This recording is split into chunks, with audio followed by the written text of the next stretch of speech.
नमस्कार विद्यार्थी मित्रो. नुकताच 12वीचा रिझल्ट जाहीर करण्यात आलेला आहे. सर्व यशस्वी विद्यार्थ्यांचं मनपूर्वक अभिनंदन. तर विद्यार्थी मित्रो, आता 12वीची परीक्षा झालेली आहे. त्यानंतर भावी भविष्य कसं असेल यासाठी प्रत्येकाच्या मनामध्ये खूप सारे विचार असतील. काय करावं, कसा मार्ग निवडावा असे प्रश्न असतील. कोणाला डॉक्टर बनायचं, कोणाला इंजिनियर बनायचं, कोणाला ऍक्टर बनायचं, प्रत्येकाचे आपापले मार्ग असतील.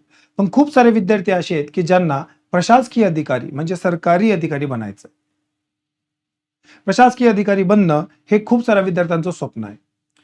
विद्यार्थी मित्रो, आजच्या व्हिडिओमध्ये आपण समजून घेणार आहोत, जर तुम्हाला प्रशासकीय अधिकारी बनायचं असेल, क्लास 1 अधिकारी, IAS IPS बनायचं असेल, तर 12वी नंतरच तुम्ही त्या परीक्षेची तयारी कशी करू शकताय, तुम्हाला काय करणं अपेक्षित आहे, तुम्हाला कुठल्या विषयामध्ये ग्रॅज्युएशन करणं अपेक्षित आहे. तर विद्यार्थी मित्रो, थंबनेलवरून तुम्हाला लक्षात आलंच असेल की आजच्या व्हिडिओचा आपला जो मुद्दा असणार आहे तो 12वी नंतरच्या आपल्या प्रवासाबद्दल असणार. खूप साऱ्या विद्यार्थ्यांमध्ये मनापासून इच्छा आहे की आपण सरकारी अधिकारी बनावं, पण त्यांच्यासमोर कुठला रोडमॅप नाही, कुठली आयडिया नाही, नेमकं काय करावं हे कळत नाही. त्यांना सरकारी अधिकारी बनायचं, का बनायचं हे पण लक्षात येत नाही. तर विद्यार्थी मित्रो, सरकारी अधिकारी म्हणजे एक जबाबदारीचं पद असते. आपण समाजाकडनं खूप काही मिळवत असतो, पण आपल्याला सुद्धा समाजाला खूप काही द्यावं लागते आणि सरकारी अधिकारी बनून तुम्ही समाजाला खूप काही रिटर्न देऊ शकतायत. म्हणून आपल्याला सरकारी अधिकारी हे महत्वाचं पद असते. सरकारी अधिकारी बनत असताना आपल्याला त्यापासून खूप काही मिळत पण असते. उदाहरणार्थ, तुम्ही जर सरकारी अधिकारी बनलायत तर सरकारी अधिकारी बनून तुम्हाला समाजामध्ये खूप अशी प्रतिष्ठा पण मिळत असते. आज समाजामध्ये सरकारी अधिकाऱ्याला जशी प्रतिष्ठा असते तशी इतर कोणाला दिसत नाही. शिवाय सरकारी अधिकारी बनल्यानंतर तुम्हाला जे वेतन मिळतंय ते देखील खूप छान असतं.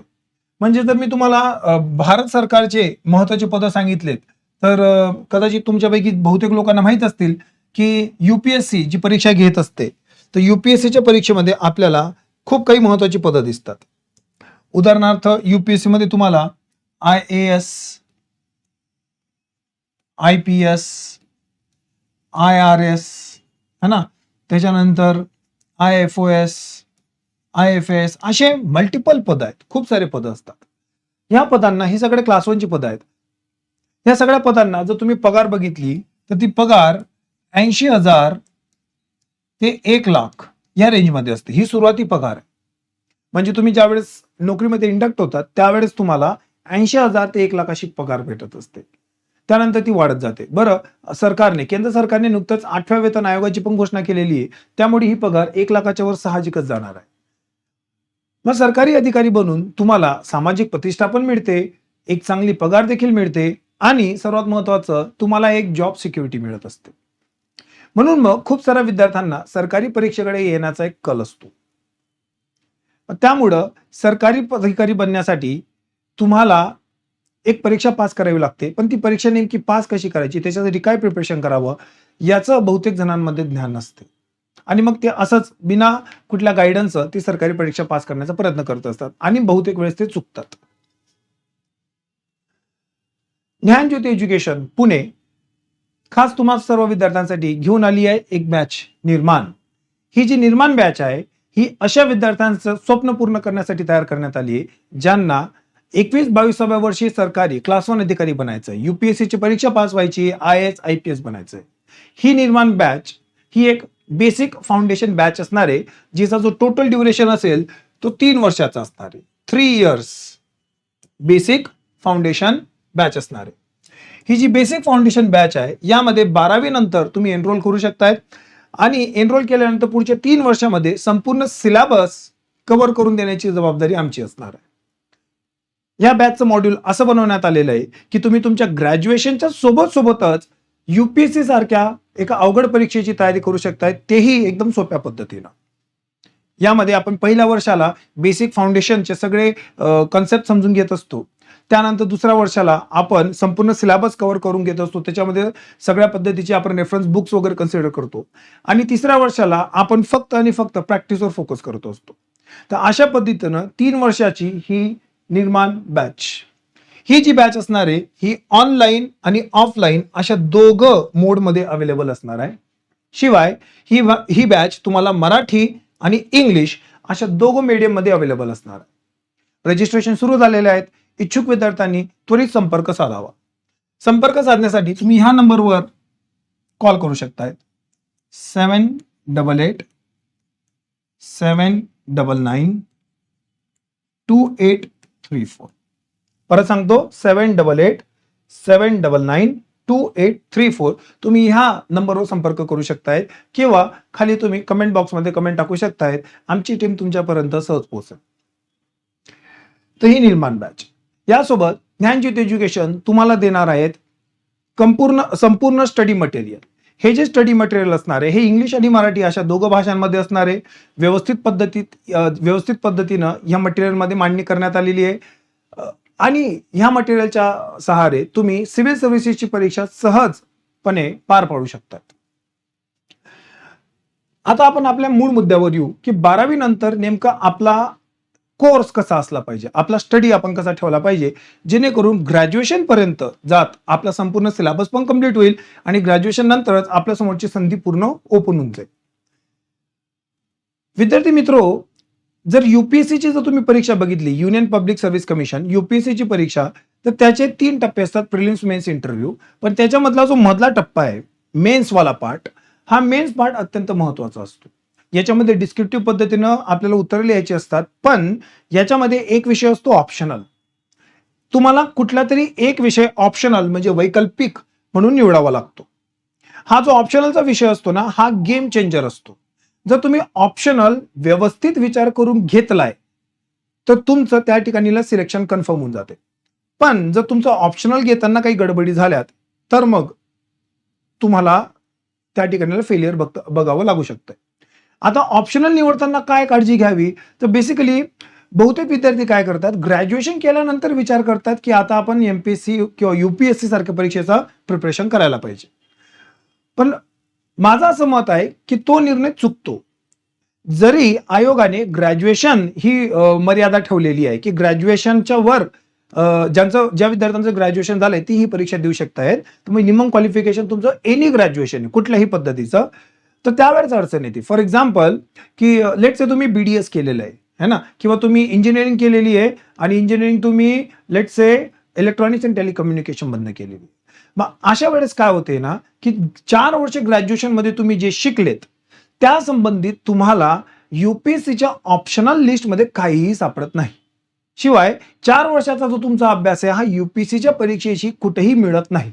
म्हणजे तुमचा जो 4 वर्षाचा अभ्यास आहे तो तुम्हाला युपीएससीच्या परीक्षेत डायरेक्टली कामात येत नाही. तर मग असे खूप सारे डिग्र्याज आहेत, असे खूप सारे ट्रेंड्स आहेत जे तुम्ही ग्रॅज्युएशनच्या वेळेस ऍक्सेप्ट करतात, पण त्यांचा थेट उपयोग तुम्हाला युपीएससी सारख्या परीक्षेला होत नाही. पण तुम्हाला अधिकारी बनायचं असते, मग अशा वेळेस तुमची अडचण होते. पण जर तुम्ही 12वीच्या वेळेसच ठरवून घेतलं की मला सरकारी अधिकारी बनायचं आहे, तर तुम्ही तुमचा ऑप्शनलचा विषय निवडायचा आणि त्याच विषयाशी जुळलेला तुमचा ग्रॅज्युएशनचा सब्जेक्ट पण निवडायचा, म्हणजे दोघं समांतर ठेवायचे आणि पॅरलल ठेवायचे. तर जर तुमचा ग्रॅज्युएशनचा विषय आणि तुमचा ऑप्शनलचा विषय मिळत असेल तर तुम्हाला त्याचा सर्वात जास्त फायदा होणार आहे. फायदा असा होणार आहे की तुम्हाला एकच सिलेबस दोघं ठिकाणी वापरावं लागेल. इनफॅक्ट ग्रॅज्युएशन मध्ये स्टडी करत असताना तुम्ही ऑप्शनलला गरज असेल त्याच्यापेक्षा जास्तच वाचन करणार आहे.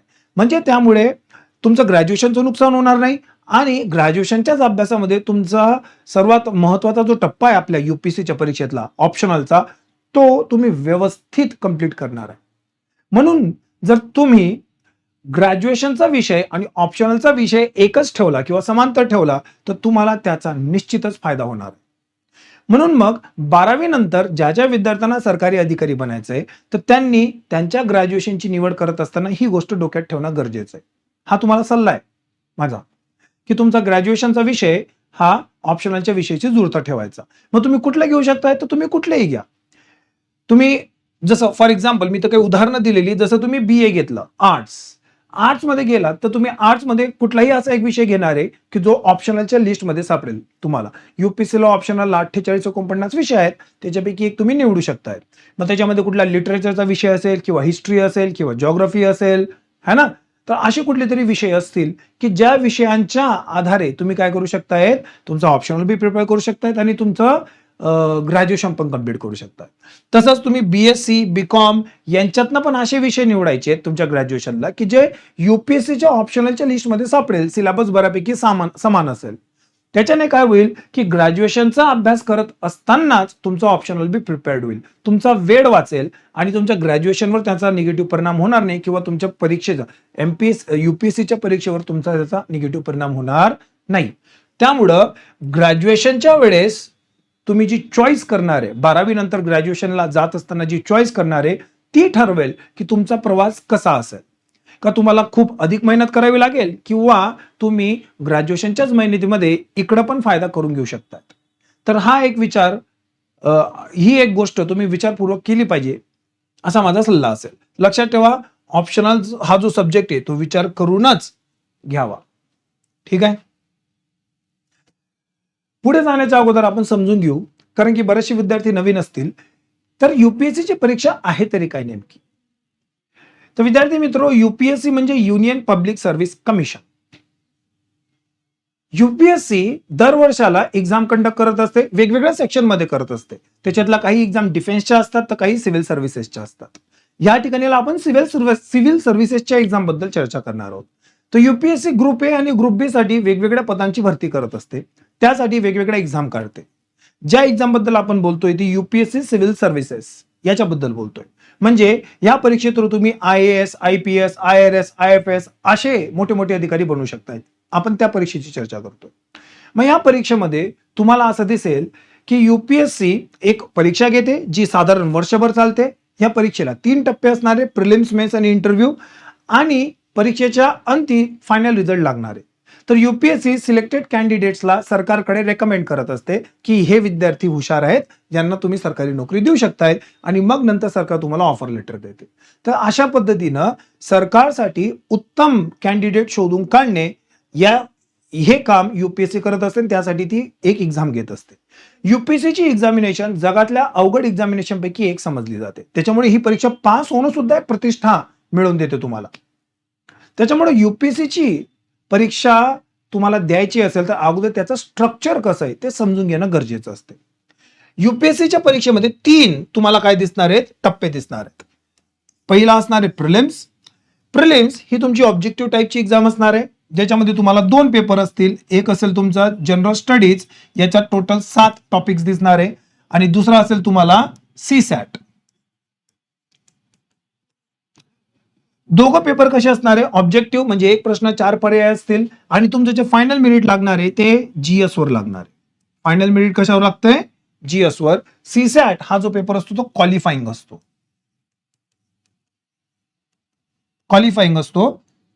याच्यामध्ये तुम्हाला 1/3 म्हणजे 1/3 मार्क जर काढले तुम्ही, 200 मार्काचा पेपर असतो, त्याच्या 1/3 66-67 मार्क, तर तेवढे जर तुमचे मार्क निघाले तर हा क्वालिफाय झाला. मग शेवटी तुम्हाला GS मध्ये जेवढे मार्क असतील त्या हिशोबाने तुमचं सिलेक्शन होते. तर ही जी प्रिलिम्स आहे ही एक स्क्रीनिंग टेस्ट आहे. ही कशी आहे, स्क्रीनिंग टेस्ट आहे. जर तुम्हाला प्रिलिमच्या परीक्षेचे GS आणि CSAT बद्दल अधिक माहिती हवी असेल, त्यांचा सिलेबस कसा आहे, कुठले कुठले मुद्दे त्याच्यात येत आहेत, तर तशा पद्धतीने तुम्ही खाली कमेंट बॉक्समध्ये कमेंट करा. मी त्या संबंधी एक विस्तृत व्हिडिओ पुढच्या वेळेस घेऊन येईल. प्रिलिम्स जेही विद्यार्थी क्वालिफाय होतील त्यांचं सिलेक्शन होणार आहे मेन्ससाठी. आता मेन्सची जी परीक्षा आहे प्रिलिम सारखी ऑब्जेक्टिव्ह नाहीये, ती एक डिस्क्रिप्टिव्ह पॅटर्न मध्ये आहे. डिस्क्रिप्टिव्ह पॅटर्न म्हणजे काय, तर आतापर्यंत तुम्ही ज्या पद्धतीने परीक्षा देत होते तेच डिस्क्रिप्टिव्ह पॅटर्न आहे. एक प्रश्न असेल, खाली उत्तर लिहायचं, याला म्हणतात डिस्क्रिप्टिव्ह पॅटर्न. मग ही जी मेन्सची परीक्षा असेल डिस्क्रिप्टिव्ह पॅटर्नची, ही 1750 मार्काची परीक्षा असेल. 1750 मार्कामध्ये याला 9 पेपर्स असतील. टोटल 9 पेपर्स असतील. त्याच्यात 2 लँग्वेज पेपर असतील. लँग्वेज पेपर म्हणजे एक इंग्लिश कंपल्सरी प्लस एक रिजनल लँग्वेज और चॉईस. जसं महाराष्ट्रातले विद्यार्थी जनरली मराठी घेतात, जनरली कोणाला दुसरी भाषा घ्यायची असेल ते पण ते घेऊ शकतात. ही एक भाषा, हे क्वालिफाईंग असतात. त्याच्यानंतर असतील तुमचे 4 जनरल स्टडीजचे पेपर. त्यानंतर असतील तुमचा एक एसे पेपर, आणि त्यानंतर असतील तुमचे 2 ऑप्शनलचे पेपर. आता ऑप्शनल विषय एक, पण त्या ऑप्शनल विषयाला तुकडे करून 2 पेपर मध्ये डिवाइड केलंय. जर आपण बघितलं तर हे संपूर्ण पेपर ज्याला मी आता बॉक्स केलेलं आहे, सॉरी, लँग्वेज पेपर सोडले तर है ना, 4 GS, 1 एसे आणि 2 ऑप्शनल, हे संपूर्ण पेपर 1750 मार्काचे आहेत. याच्यातला प्रत्येक पेपर हा 250 मार्काचा आहे. टोटल 1750, पण प्रत्येक पेपर किती आहे? 250 मार्काचा आहे. 4 GS चे पेपर, 1 एसेचा पेपर आणि 2 ऑप्शनल, टोटल केली तर 1750 येते. आणि तुमचं जे फायनल कट ऑफ लागते ते 1750 मार्कावर लागते. ठीक आहे. तर हे त्याचं एक ब्रीफ म्हणजे एक थोडक्यामध्ये एक्झाम पॅटर्न आहे. ठीक आहे. तुम्हाला जर मेन्स बद्दल डिटेलमध्ये एक्झाम पॅटर्न हवं असेल तर त्यासंबंधी मी एक व्हिडिओ घेऊन येईल. ज्याही विद्यार्थ्यांचं सिलेक्शन मेन्समध्ये होणार आहे त्यांना पुढे इंटरव्ह्यूसाठी कॉल येतो. आता इंटरव्ह्यू मध्ये पर्सनॅलिटी टेस्ट असते. युपीसीचं एक पॅनल असेल ज्याच्यासमोर तुम्ही बसणार आहेत आणि तुम्ही त्या ठिकाणी फेस टू फेस उत्तरं देणार आहेत. याला आपण म्हणतो इंटरव्ह्यू. ह्यामध्ये जनरली तुमच्या पर्सनॅलिटी बद्दल, तुमच्या प्रोफेशन बद्दल, तुमच्या रिजन बद्दल, तुमच्या हॉबीज बद्दल असे जनरल प्रश्न विचारलेले असतात. प्रश्न विचारण्याचा हेतू असतो की समोरचा जो कॅन्डिडेट मेन्स क्लिअर करून इंटरव्ह्यूला आलेला आहे तो सरकारी नोकरी करण्यासाठी कितपत सक्षम आहे हे जाणून घेणं. आणि मग त्याला आपण म्हणतो पर्सनॅलिटी टेस्ट. हा जो इंटरव्ह्यू असतो हा 275 मार्काचा असतो. आपलं जे फायनल मेरिट लागते 1750 प्लस 275 म्हणजे टोटल 2025 मार्क. तर या 2025 मार्कांमध्ये जे टॉप विद्यार्थी असतील त्यांचं फायनल सिलेक्शन होणार आहे. तर अशी एक्झामिनेशनची स्कीम आहे. थोडक्यात समजून घ्या. ही पूर्ण एक्झामिनेशन वर्षभर चालत असते आणि मग आपल्याला ही वर्षभर जी एक्झामिनेशन चालते ती क्लिअर करून प्रशासकीय अधिकारी IAS IPS बनण्याची संधी भेटते. आता एक लक्षात ठेवा की जर तुम्हाला प्रशासकीय अधिकारी बनायचं असेल, IAS IPS बनायचं असेल तर तुम्हाला 12वी नंतर प्रिपरेशन करणं का महत्वाचं आहे?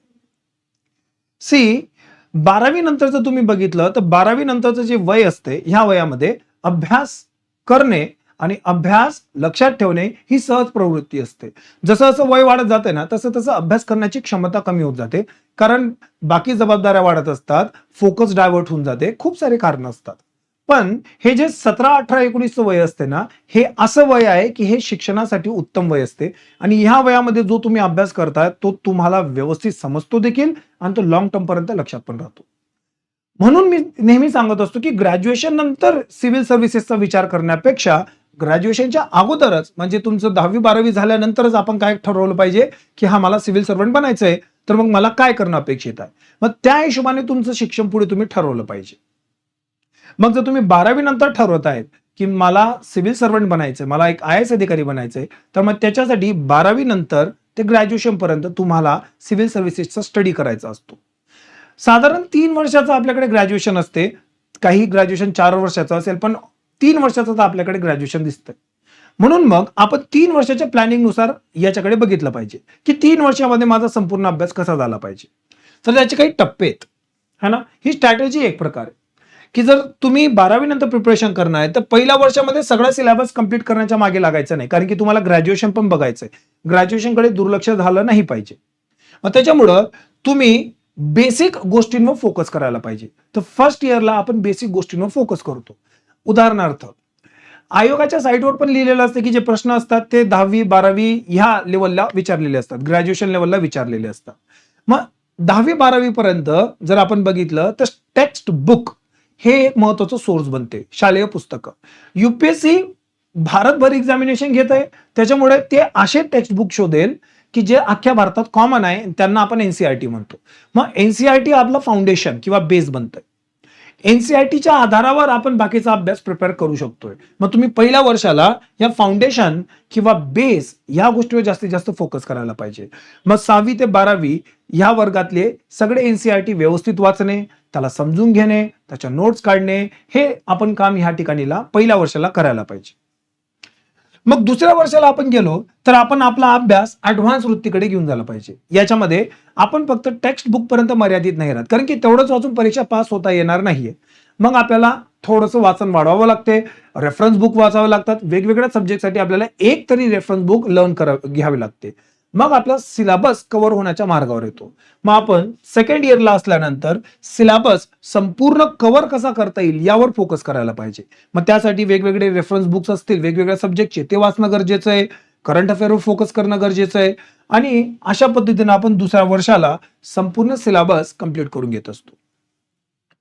तिसऱ्या वर्षाला जर आपण बघितलं तर तिसऱ्या वर्षाला आपल्याला प्रॅक्टिसवर जास्त फोकस करणं गरजेचं असते. प्रॅक्टिस. एमपीएससी, यूपीएससी सारख्या ज्या परीक्षा आहेत, या परीक्षांमध्ये फक्त वाचन करणं उपयोगाचं नसते. ह्या परीक्षेमध्ये आपल्याला वाचलेला जो आपण अभ्यास केलेला आहे, जे आपण वाचन केलेलं आहे, त्याचा रेग्युलर सराव करणं देखील गरजेचं असते. कारण की या परीक्षेमध्ये एका विशिष्ट पद्धतीनं प्रश्न विचारलेले असतात. त्या प्रश्नांना एका विशिष्ट पद्धतीनंच उत्तर देणं अपेक्षित असते. ग्रॅज्युएशन पर्यंत किंवा 12वी पर्यंत आपण त्या पद्धतीला अवगत नसतो, आपल्याला ती पद्धत माहीत नसते. म्हणून मग आपल्याला काय करणं अपेक्षित असते, ती पद्धत समजून त्याची रेग्युलर प्रॅक्टिस करावी लागते, सो दॅट आपण परीक्षेमध्ये चांगले मार्क मिळवू शकतोय. तर मग प्रॅक्टिस, आपल्याला तिसऱ्या वर्षामध्ये प्रॅक्टिसवर जास्त फोकस करायचा असतो. मग पहिल्या वर्षाला बेसिक करायचं, दुसऱ्या वर्षाला संपूर्ण सिलेबस कंप्लीट करायचा आणि मग तिसऱ्या वर्षाला आपण प्रॅक्टिसवर जास्तीत जास्त फोकस करायचं. असं करणार आहेत तर तुमचं असं लक्षात येईल की 3 वर्षामध्ये तुम्ही टप्प्याटप्प्याने पण पूर्ण सिलेबस कंप्लीट केला आणि ज्यावेळेस तुम्ही फायनल इयरला असतात त्याच वेळेस तुम्ही परीक्षेला फॉर्म भरण्यासाठी इलिजिबल असतात. तुम्ही फायनल इयरला असताना परीक्षेचा फॉर्म भरू शकताय, फायनल इयरच्या अगोदर नाही, फायनल इयरला. मग तुम्ही त्यावेळेस फॉर्म भरला तोपर्यंत तुमची परीक्षा पण होऊन जाते फायनल इयरची आणि मग यूपीएससीची परीक्षा असते. जनरली मे जून मध्ये असते ती परीक्षा. मग त्या परीक्षेला तुम्ही व्यवस्थित तयार होऊन परीक्षा देऊ शकतायत. तुम्हाला दिसत असेल की खूप सारे विद्यार्थी असे आहेत की जे 21-22व्या वर्षी पहिल्या दुसऱ्या अटेम्प्ट मध्ये सिलेक्शन घेतात. जर तुम्ही त्यांना विचारलं ना तर त्यांनी ग्रॅज्युएशन नंतर प्रिपरेशन कधीच सुरू केलेली नसते. ग्रॅज्युएशनच्या अगोदरच प्रिपरेशन सुरू केलेली असते. तरच पॉसिबल आहे की तुम्ही 21-22व्या वर्षी काय करू शकताय, यूपीएससी थ्रू IAS IPS अशी महत्वाची पदे मिळवू शकताय. मग त्यामुळे आपल्याला पण ही स्ट्रॅटेजी समजून घेणं गरजेचं असते. मग ही स्ट्रॅटेजी म्हणजे ग्रॅज्युएशनच्या अगोदरच तयारीला लागणे, टप्प्याटप्प्याने पूर्ण तयारी पूर्व करणे आणि ग्रॅज्युएशनला असतानाच फायनल इयरला असतानाच परीक्षेचा फॉर्म भरून पहिल्या दुसऱ्या प्रयत्नात 21-22 वयामध्ये सिलेक्शन मिळवले. तर ही एक सिंपल स्ट्रॅटेजी आहे. मग याच्यामध्ये बेसिक वगैरे ह्या गोष्टी काय आहेत, काय काय करायचं ते इथं थोडंसं समजून घेऊ. आता बेसिक पक्का करणे म्हणजे काय, तर जसं मी तुम्हाला सांगितलं की एनसीईआरटी याला आपण फाउंडेशन म्हणत असतो. फाउंडेशन म्हणजे बेस. एनसीईआरटी मध्ये जे कुठलं कंटेंट दिलेलं आहे तो कंटेंट ऑथेंटिक पण आहे आणि त्या कंटेंटवर आपल्याला बाकी जे कुठले रेफरन्स बुक आहेत ते वाचणं सहज सोपं होऊन जाते. खूप साऱ्या विद्यार्थ्यांना सगळे विषय अवगत नसतात. म्हणजे सपोज माझं जर आर्ट्स मधनं इंजिनिअरिंग झालं, आर्ट्स मधनं ग्रॅज्युएशन झालेलं आहे माझं, तर आर्ट्स मधनं ग्रॅज्युएशन झाल्यामुळे मला टेक्निकल विषय सहज समजणार नाही, जसं जॉग्राफी, सायन्स हे मला अवघड जातील. जर माझं टेक्निकल बॅकग्राऊंड असेल, इंजिनिअरिंग असेल, रोबोटिक्स असेल, तर मग मला आर्ट्स वाले विषय, जे ह्युमॅनिटीज वाले विषय ते अवघड जातील. आणि सिलेबसमध्ये, यूपीएससीच्या सिलेबसमध्ये तुम्हाला सगळे विषय खिचडी झालेले दिसतील, म्हणजे सगळे मिक्स आहेत त्या ठिकाणीला. मग त्यामुळं जर आपल्याला वेगवेगळे विषय सहज समजून घ्यायचे असतील तर त्यांची सुरुवात शून्यापासून करावी लागते. मग आपण 6वी पासूनचे सगळे पुस्तकं जर वाचत गेलो तर आपल्याला सगळ्या विषयांचा एक बेस बनतो. मग तुम्ही आर्ट्स ग्रॅज्युएट असो, इंजिनिअरिंग ग्रॅज्युएट असो किंवा अदर कुठल्या वेगळ्या सेक्शन मधनं तुम्ही ग्रॅज्युएट असो, त्याच्याने एवढा फरक पडणार नाही जर तुम्ही एनसीईआरटीचा बेस व्यवस्थित केला तर. मग या एनसीईआरटीच्या आधारावर आपला बेस बनत असतो. म्हणून आपण त्या ठिकाणीला एनसीईआरटी पुस्तकांवर जास्तीत जास्त फोकस करत असतो.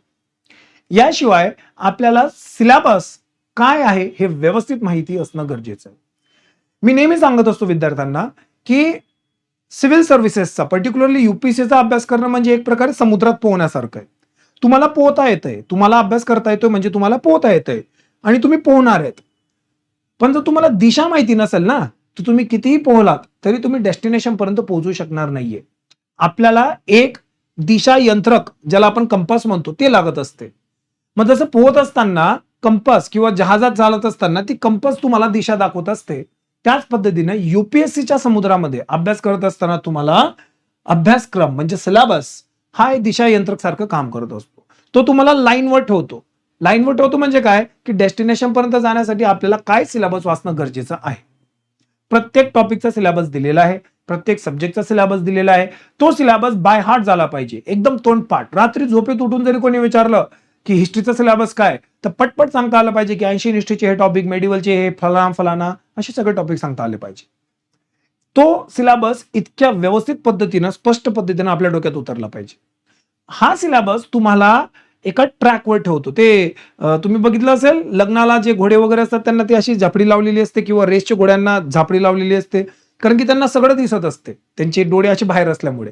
मग त्यांना ती झापडी लावतात जेणेकरून समोरचं दिसेल आणि ते समोरच पडतील. आपल्याला पण ती सिलेबसची झापडी लावावी लागते, मग आपण बी सरळच पडतो त्या सिलेबसच्या लाईनमध्ये. म्हणून तुम्हाला सिलेबस तोंडपाठ करणे आवश्यक आहे. एनसीईआरटीच व्यवस्थित समजून घेणं गरजेचं आहे आणि तुम्हाला सोबत परीक्षा म्हणजे युपीएससी जी परीक्षा होते तिचा माइंडसेट समजून घेणं गरजेचं आहे. आता माइंडसेट म्हणजे काय, की विशिष्ट टॉपिकवर युपीएससी कशा पद्धतीनं प्रश्न विचारते, त्यांचे फॅक्च्युअल प्रश्न कसे असतात, अनालिटिकल प्रश्न कसे असतात, ऍप्लिकेशन बेस्ड प्रश्न कसे असतात. कारण की जर तुम्हाला प्रश्न विचारण्याची पद्धतच नाही कळली ना तर तुमचं वाचन चुकतंय. बहुतेक वेळेस मुलांना अशी कन्फ्युजन होते की सर आम्ही वाचलेलं आहे तरी सुद्धा आम्हाला उत्तरं सॉल्व्ह नाही करता येते. प्रॉब्लेम म्हणजे अशी असते की त्या विद्यार्थ्यांनी समजूनच घेतलं नाही की परीक्षांमध्ये प्रश्न कसे विचारतायत. मग हे प्रश्न विचारण्याची पद्धत ही पण आपल्या अभ्यासाचाच एक हिस्सा आहे. मग ती समजून घेण्यासाठी आपण PYQ अनालिसिस करत असतो, मागील वर्षांचे प्रश्न. मग बेसिक फाउंडेशन तुम्ही ज्यावेळेस प्रिपेअर करत असतात ना त्यावेळेस तुम्ही ह्या गोष्टींवर लक्ष देणं अत्यंत गरजेचं असते. बेसिक फाउंडेशन पूर्ण झालं की मग आपण ऍडव्हान्स लेवलवर जातो. मग आपण जे हिस्ट्री, जिओग्राफी, पॉलिटी, इकॉनॉमिक्स असे वेगवेगळे सब्जेक्ट एनसीईआरटी थ्रू कव्हर केलेले आहेत फाउंडेशनमध्ये, त्याच सब्जेक्टला आपल्याला एक पाऊल वर म्हणजे ऍडव्हान्स लेवलला घेऊन जायचं असते. मग त्याच्यासाठी ज्ञानज्योती एज्युकेशन मधून तुम्हाला गायडन्स भेटेल. ज्ञानज्योतीचे टेक्स्ट बुक आहेत, पुस्तकं आहेत जे तुम्हाला कॉम्प्रिहेन्सिव्ह सगळं मटेरियल एका जागेवर प्रोव्हाइड करून देईल. किंवा मार्केटमध्ये अजून कुठले रेफरन्स बुक्स आहेत तुम्ही त्याचा वापर करू शकताय आणि अशा पद्धतीने तुम्ही तुमचा सिलेबस कंप्लीट करता. पण हा सिलेबस कंप्लीट करत असताना जी एक मोठी अडचण येते ती म्हणजे न्यूजपेपरची.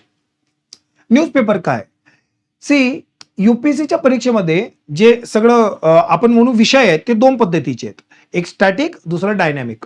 स्टॅटिक म्हणजे काय, जे टेक्स्ट बुक ते असं ज्ञान आहे जे बदलत नाही, जे पुस्तकात लिहिलेलं आहे. पण डायनॅमिक म्हणजे काय, जे असं ज्ञान आहे जे सतत बदलत राहते, निरंतर बदलत राहते. त्याला आपण इंग्लिशमध्ये करंट अफेअर म्हणतो.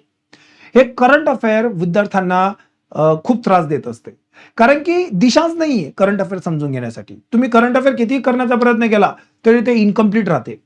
मग त्याच्यामुळे जर आपण सिलेक्टिव्ह मटेरियल मधनं व्यवस्थित दिशेमध्ये अभ्यास केला तर आपण जास्तीत जास्त करंट अफेअर गॅदर करू शकतोय. म्हणून मग वृत्तपत्रांवर जास्तीत जास्त फोकस केला जातो, कारण की हे ऑफिशियल डॉक्युमेंट्स असतात एक प्रकारे. मग या वृत्तपत्रांमधनं भेटलेल्या जे न्यूज आहेत या न्यूज आपल्यासाठी करंट अफेअर म्हणून काम करत असतात. मग जर तुम्ही इंग्लिश मधनं प्रिपेअर करतायत तर इंग्लिशवाल्या स्टुडंटसाठी द हिंदू, इंडियन एक्सप्रेस सारखे इंग्लिश न्यूजपेपर खूप महत्वाचे आणि खूप उपयोगाचे होतात. या न्यूजपेपर मधल्या न्यूज देखील आजकाल युपीएससीच्या विद्यार्थ्यांच्या पॉइंट ऑफ व्ह्यूने लिहिलेल्या असतात. हो, यामध्ये खूप सारे, जसं इंडियन एक्सप्रेस मध्ये एक पेज असते द एक्सप्लेन, त्याच्यामधल्या जर तुम्ही एक्सप्लेन केलेल्या न्यूज बघितल्यात ना तर त्या जनरली युपीएससीच्या विद्यार्थ्यांसाठीच बनवले आहेत की काय असं आपल्याला वाटायला लागते त्या ठिकाणी, है ना. तर मग त्याच्यामुळे हे इंग्लिश मधले न्यूजपेपर आहेत. ज्या विद्यार्थ्यांनी मराठी भाषेमधनं अभ्यास करण्याचं ठरवलेलं आहे त्यांच्यासाठी लोकसत्ता नावाचा न्यूजपेपर आहे. हा पण तितकाच चांगला आहे. तर मराठी भाषिकांसाठी वेगळे न्यूजपेपर असते, इंग्लिश भाषिकांसाठी वेगळे असते.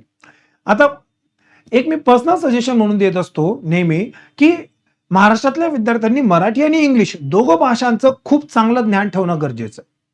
तुम्ही एमपीएससी द्या, युपीएससी द्या, डझंट मॅटर, दोघं भाषांचं ज्ञान ठेवणं गरजेचं आहे. का, सी आपली मातृभाषा मराठी आहे बहुतेक मुलांची, तर ती मराठी मातृभाषा असल्यामुळे काय होते, मराठीमधले आपले जे विचार आहेत ना ते स्पष्ट असतात आणि ते पटकन येतात आपल्या डोक्यामध्ये, ते मांडणं आपल्याला सोपं जमतंय, है ना. म्हणून तुम्ही बघा मराठीमध्ये लिहित असताना अडचणी कमी येतात, मराठीमध्ये बोलत असताना विचार येतात जे डोक्यामध्ये त्याच्यात अडचणी कमी असतात.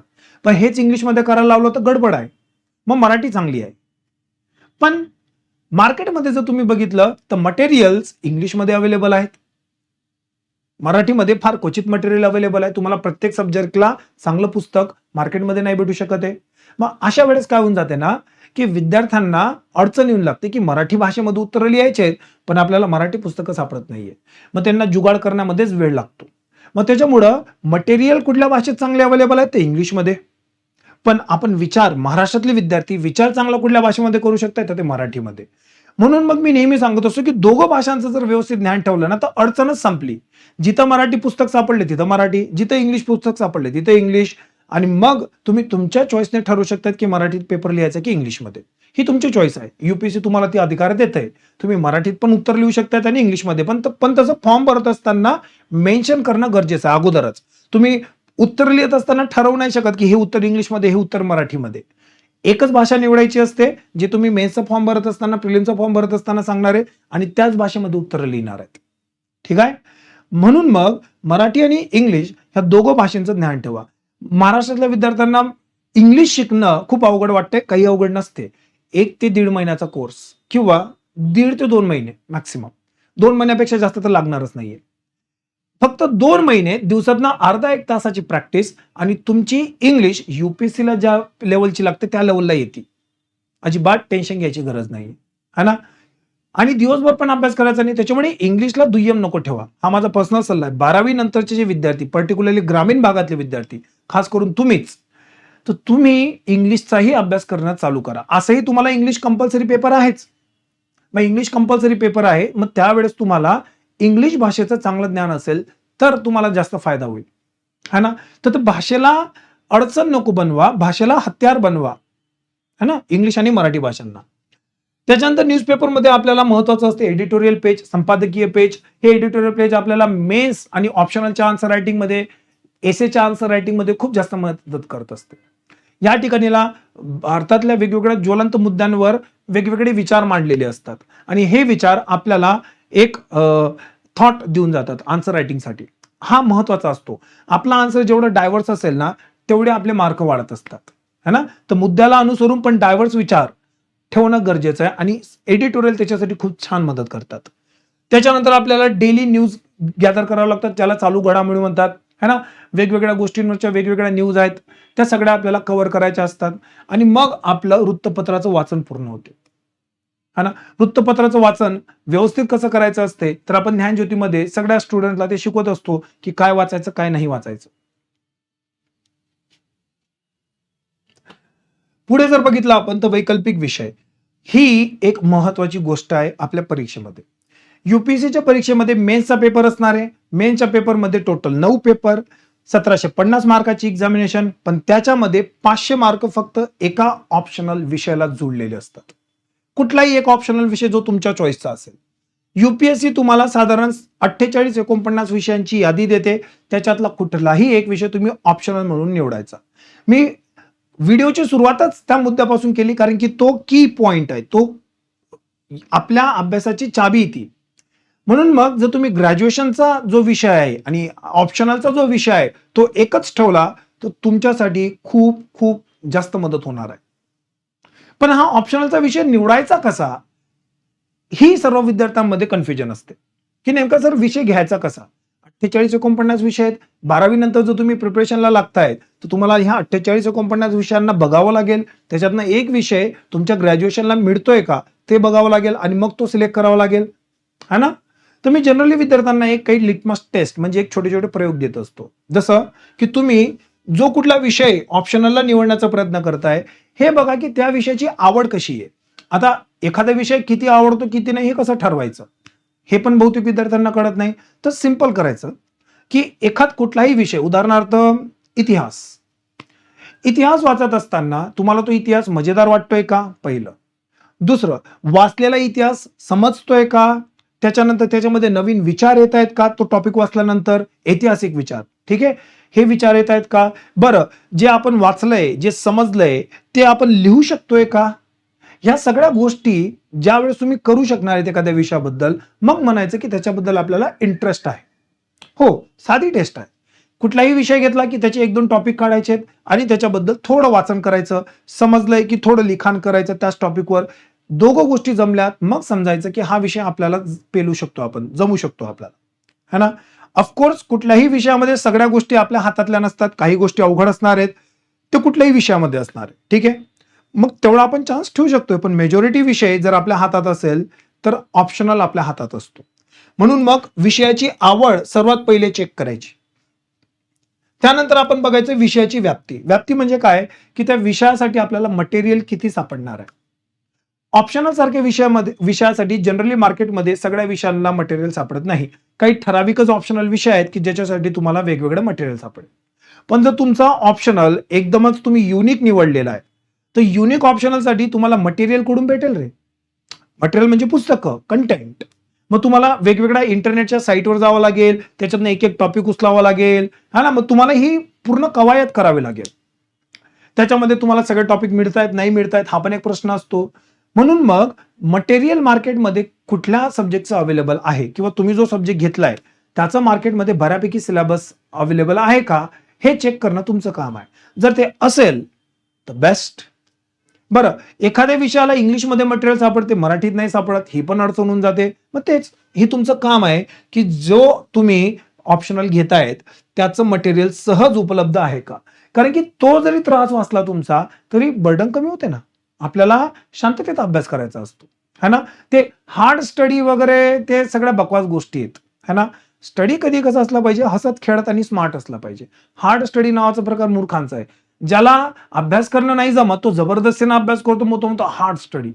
तसं नसते, स्मार्ट स्टडी ठेवायचा असतो. मग त्याच्यासाठी आपल्यासाठी सगळ्या गोष्टी सहज उपलब्ध आहेत का हे चेक करायचं.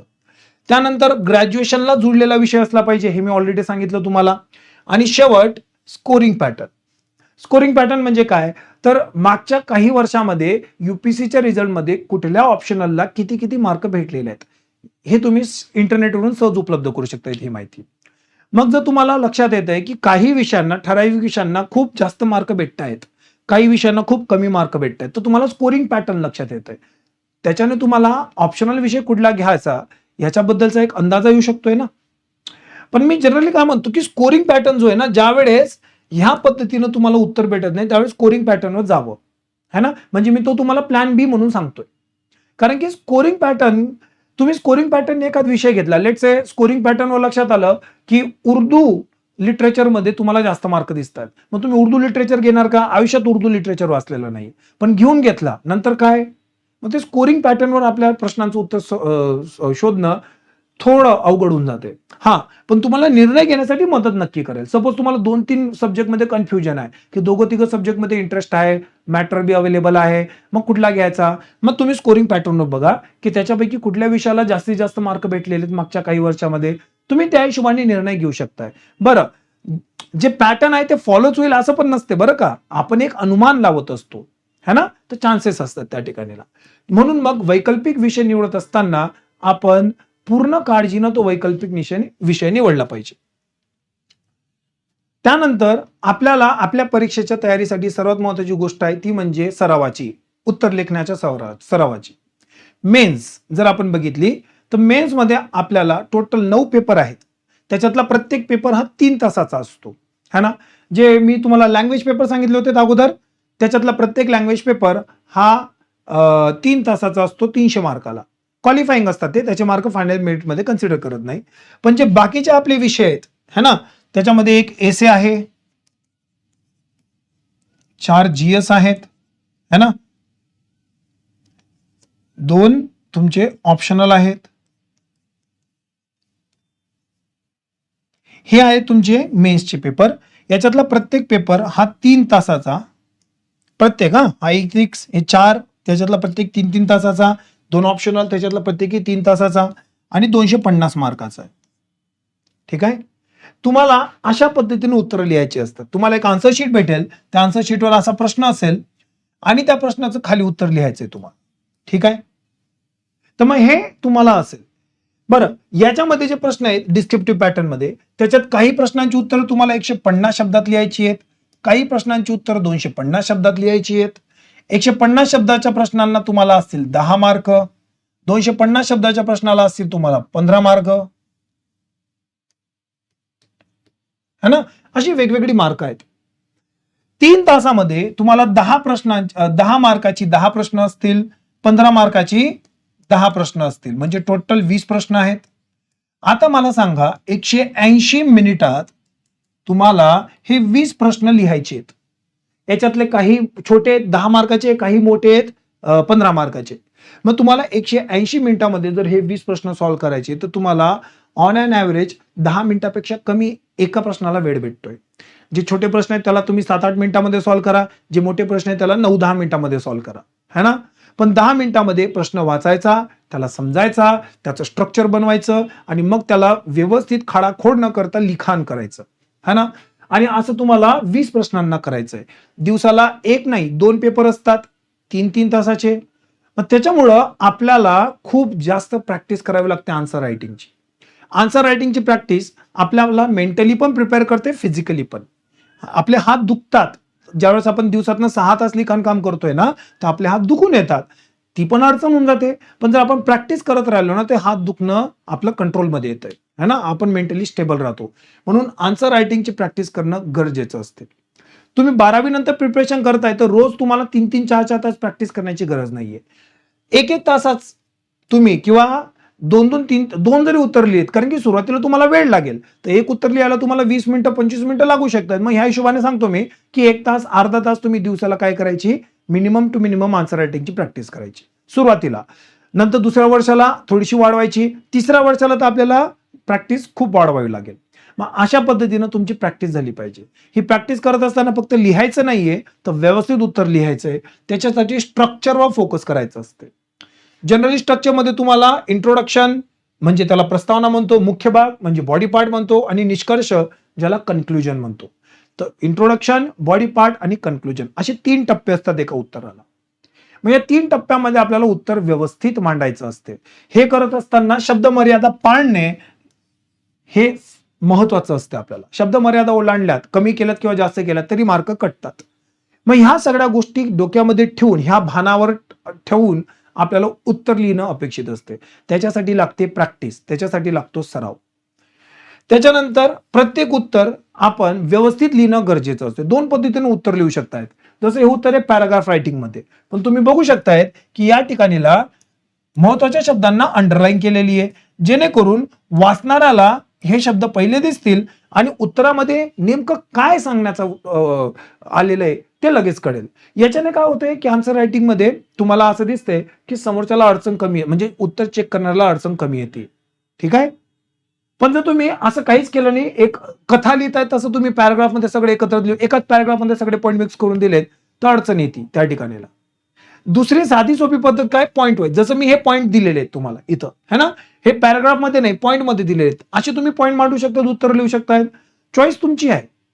तुम्ही ज्या पद्धतीनं कम्फर्टेबल असेल त्या पद्धतीनं जावा. तुम्ही जर पॅराग्राफ रायटिंग मध्ये लिहितायत तर महत्वाच्या शब्दांना अंडरलाईन करा. तुम्ही जर पॉईंट वाईज लिहितायत तर त्या ठिकाणीला एक पॉईंट मध्ये उत्तर लिहा. त्यानंतर वेगवेगळ्या आकृत्या, वेगवेगळ्या डायग्राम्स याचा तुम्ही वापर करू शकताय. प्रत्येक ठिकाणी गरज नसते, पण जिथं गरज असेल तिथं काढलं तर आपले मार्क वाढतात. मग आन्सर रायटिंग करत असताना, उत्तर लेखन करत असताना ह्या गोष्टींवर फोकस करणं अत्यंत गरजेचं आहे. तुम्ही ह्या गोष्टी निग्लेक्ट करू शकत नाही. तर मग अशा पद्धतीने आपल्याला आन्सर रायटिंगची प्रॅक्टिस करावी लागत असते. हे झालं आपलं अकॅडमिक प्रिपरेशन बद्दल. पण काही प्रिपरेशन हे अकॅडमिक नाहीयेत, पण आपल्या परीक्षेला तेवढेच गरजेचे. अकॅडमिक म्हणजे सिलेबस संबंधी. आता इथे मी सिलेबस संबंधी नाही, पण अशी प्रिपरेशन सांगेल की जी तुम्हाला संपूर्ण परीक्षेसाठी पूर्णपणे तयार करू शकते. आपली परीक्षा म्हणजे काही फक्त पुस्तकं वाचून उत्तर देण्याची नाहीये. आपली परीक्षा एका पेशन्सची आहे. UPSCची परीक्षा है ना. त्या ठिकाणी एक निर्धार लागत असतो. उदाहरणार्थ मेन्सची परीक्षा आहे. मेन्सच्या परीक्षेमध्ये तुम्हाला एका दिवसाला 2 पेपर आहेत 3-3 तासाचे.